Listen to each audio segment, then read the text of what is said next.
नमस्कार, मैं अभिषेक शर्मा। आज का दिन सभी साहित्य प्रेमियों के लिए विशेष है। डॉक्टर उर्मिले शंखदार जी, जिनको हम राष्ट्रीय गीतकार कहते हैं, वीर रस का कवि कहते हैं, कभी छंद और मुक्तकों के लिए उनकी पहचान होती है, कभी मंच पर उनकी वेशभूषा जो चमकदार श्वेत धवल होती थी उसके बारे में उनकी पहचान होती है। मंच पर पुराने से पुराना कवि और रचनाकार हो या नवोदित कलाकार, जब उनका जिक्र करते हैं तो उनके रोंगटे खड़े हो जाते हैं और भीड़ से एक तालियों की गड़गड़ाहट वैसे ही सुनाई पड़ती है जैसे डॉक्टर उर्मिले शंखदार मंच पर खड़े हैं। तो आज इस 6 जुलाई को न केवल उनका परिवार बल्कि पूरा साहित्य परिवार विश्व का उनका जन्म दिवस अपने अपने तरीके से मनाता है। मेरा सौभाग्य है कि मैं उनके परिवार से सीधा जुड़ा हुआ हूं और आज अपनी पत्नी और बच्चों के साथ में उनके जन्मदिन को मना रहा हूं। डॉक्टर उर्मिलेश ने अपने इस मुक्तक के माध्यम से सभी को एक जीने का मंत्र दिया और ये कविता जब हम उनकी छोटी पुत्री रजत रूपा शर्मा के कंठ से सुनते हैं तो और आनंद आता है। आप भी सुनिए। बेवजह दिल पे कोई बोझ न भारी रखिए, बेवजह दिल पे कोई बोझ न भारी रखिए। जिंदगी जंग है, इस जंग को जारी रखिए। कितने दिन जिंदा रहे इसको न गिनिए साहिब, किस तरह जिंदा रहे इसकी शुमारी रखिए। बेवजह दिल पे कोई बोझ न भारी रखिए। जब हम व्यवहारिकता की बात करते हैं, धर्म की बात करते हैं, आस्था की बात करते हैं, डॉक्टर उर्मिलेश की लेखनी हर एक छोटे से छोटे मुक्तक में, एक छोटे से छोटे शेर में सब कुछ समाहित कर देती है। यूं तो हम सभी जानते हैं कि डॉक्टर उर्मिलेश हर विधा में पारंगत थे, लेकिन मां शारदे का विशेष आशीष कहें तो ये कहना बिल्कुल भी अतिशयोक्ति नहीं होगा कि आशीर्वाद प्राप्त करने से वो वाणी, भाषा, कलम और स्वर इन सब के धनी थे और एक प्रभावशाली किंतु बहुत ही सरल और सहज व्यक्तित्व के मालिक भी थे। और जितना उन्होंने राष्ट्रीय चेतना के बारे में लिखा, हम सभी को अगर राष्ट्र प्रेम, राष्ट्र धर्म को समझना है तो डॉक्टर उर्मिलेश को पढ़ना बहुत आवश्यक है, खासतौर से हमारी नई पीढ़ी के लिए। तो उनका एक शेर जो राष्ट्र प्रेम को समर्पित है वो भी सुनिए। कोई धनवान बनने को धन पर मिटे, कोई बनकर भ्रमर गुल बदन पर मिटे। मिटने वाले तो मिटते रहे दोस्तों, वे अमर हो गए जो वतन पर मिटे। वे अमर हो गए जो वतन पर मिटे। राष्ट्र प्रेम के साथ साथ डॉक्टर उर्मिलेश ने एक बहुत महत्वपूर्ण कार्य किया था अपनी लेखनी से, और वो था हमारे भारत के वीर सपूतों को, सैनिकों को प्रेम दिलाने का, सम्मान दिलाने का और जनता के बीच में उनकी जिम्मेदारियों या उनके कर्तव्यों के प्रति एक जानकारी पैदा करने का, और किस तरह से वो श्रद्धांजलि देते थे हर शहीद को। ये उनकी 2 पंक्तियों के माध्यम से मैं भी प्रयास करता हूं। हालांकि मैं गा नहीं पाता हूं, लेकिन उत्साह बढ़ता है तो मन करता है बच्चों के रोकने के बावजूद भी मैं 2 पंक्तियां तो अवश्य सुना सकता हूं। वैसे डॉक्टर अक्षत अशेष ये बहुत अच्छा पढ़ते हैं। जिनकी कुर्बानी वतन की आरती से कम नहीं, जिनकी कुर्बानी वतन की आरती से कम नहीं, जिनकी कुर्बानी वतन की आरती से कम नहीं, याद उन वीरों की यारो, बंदगी से कम नहीं। याद उन वीरों की यारो, बंदगी से कम नहीं। तो ये वो जज्बा है, वो जोश है जो किसी को भी महसूस कराता है कि अगर सरहद पर कोई कुर्बानी देता है तो उसका हमारे जीवन में क्या महत्व है और हमें उसे किस तरह का सम्मान देना चाहिए, उसके परिवार की किस तरह मदद के लिए हमेशा तैयार रहना चाहिए। तो इस हिसाब से डॉक्टर उर्मिलेश को अगर कहें तो वो एक राष्ट्रीय चेतना की अलख जगाने वाले महापुरुष कहे जाने चाहिए और बहुत सारे लोग इसको मानते भी हैं। और धीरे धीरे जैसे जैसे हमारी नई पीढ़ी उनको पढ़ेगी, उनको समझेगी, उनको जानेगी, तो कहीं ना कहीं वो राष्ट्र पुरुष कहे जाएंगे। राष्ट्र प्रेम के बाद हम प्रेम की बात करते हैं, जो युवाओं की धड़कन, जिन कविताओं ने, जिन गीतों ने उन्हें बनाया। और डॉक्टर उर्मिलेश को आज भी इंटरनेट पर खोजने वाले दिन ब दिन बढ़ते जा रहे हैं। उनकी बड़ी बेटी डॉक्टर सोनरूपा विशाल और बेटा डॉक्टर अक्षत अशेष, दोनों के प्रयासों से डॉक्टर उर्मिलेश के संपूर्ण साहित्य को इंटरनेट पर, गूगल पर, यूट्यूब पर उपलब्ध कराया गया है। छोटी बेटी रजत रूपा भी इसमें प्रयासरत हैं कि उनकी लिखी हुई कविताओं को, उनके लिखे हुए गीतों को अपने स्वर में गाकर वो अपने यूट्यूब चैनल पर पोस्ट करती रहती हैं और बहुत सारे और साहित्य प्रेमी और उनको सुनने वाले उनकी कविताओं का पाठन करते हैं। तो जब प्रेम की बात करते हैं तो जितना अनुभव उनके प्रेम को पढ़ने से होता है और जितनी उत्सुकता उस प्रेम की गहराई में जाने की होती है, वो इन पंक्तियों से पता लगती है।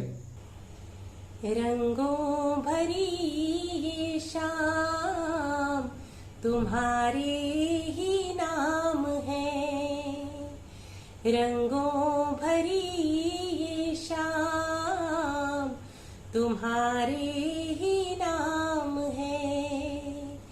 मेरे लबों का जाम, मेरे लबों का जाम तुम्हारे ही नाम है, रंगों भरी ये शाम तुम्हारे ही नाम है। डॉक्टर उर्मिलेश जी ने अपनी कलम से एक संकल्प दिया सबको, और वो संकल्प क्या है? आज के परिप्रेक्ष्य में, मतलब इतने साल पहले लिखा हुआ, इसको कहते हैं कवि की दूरदर्शिता और अभिव्यक्ति, कि किस समय क्या सोच लिया और लिख दिया।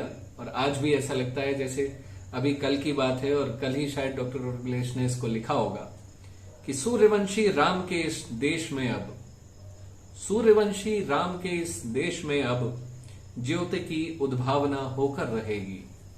खोलकर अब कान पूरा विश्व सुन ले, शक्ति की आराधना होकर रहेगी। तो ये एक संकल्प जो हर युवा को समझना चाहिए और भारत को किस तरह विश्व गुरु बनाना है, उसका एक मूल मंत्र है ये। डॉक्टर उर्मिलेश जब सौंदर्य की बात करते हैं तो सौंदर्य केवल नारी का नहीं बल्कि प्रकृति के सौंदर्य की बात करते हैं। शाम हो झील का किनारा हो, शाम हो झील का किनारा हो, साथ ऐसे में बस तुम्हारा हो, साथ ऐसे में बस तुम्हारा हो। झील दर्पण सी शांत लेटी हो, झील दर्पण सी शांत लेटी हो, सामने रूप का नजारा हो, सामने रूप का नजारा हो। शाम हो झील का किनारा हो, चांदनी रात फिर हो न हो, ऐसी बरसात फिर हो न हो, चांदनी रात फिर हो न हो। आज मन भी है मौसम भी है, आज मन भी है मौसम भी है, प्यार की बात फिर हो न हो, प्यार की बात फिर हो न हो, चांदनी रात फिर हो न हो, चांदनी रात फिर हो न हो। एक बहुत महत्वपूर्ण बात यह है यहाँ पर कि डॉक्टर उर्मिलेश का परिवार एक साक्षात साहित्यिक वंशवेल है। नमस्ते, मैं लक्ष्य। आज मेरे नाना जी का 70वां जन्मदिन है, तो आज उनके जन्मदिन पर उन्हीं का लिखा हुआ एक गीत आपको सुनाना चाहता हूँ। सुनिएगा। जागरण की दे हरि पर पाँव रख तू, जागरण की दे हरि पर पाँव रख तू, मैं तुझे फिर से जगाने आ गया हूँ, मैं तुझे फिर से जगाने आ गया हूँ। तू अकेला ही नहीं, सब हैं अकेले, चांद सूरज कब निकलते भीड़ ले ले, ये हवा धरती गगन जल अग्नि भी तो सब अकेले ही यहाँ पर खेल खेलें। दीप भी जल कर अकेला कह रहा है, दीप भी जल कर अकेला कह रहा है, मैं यहाँ तुमको मिटाने आ गया हूँ, मैं यहाँ तुमको भगाने आ गया हूँ। जागरण की दे हरि पर पाँव रख दूं। लड़कियां लड़कियां लड़कियां, लड़कियां लड़कियां लड़कियां, लड़कियां लड़कियां लड़कियां, घुट्टियां गोदियां लोरियां, घुट्टियां गोदियां लोरियां, लड़कियां लड़कियां लड़कियां,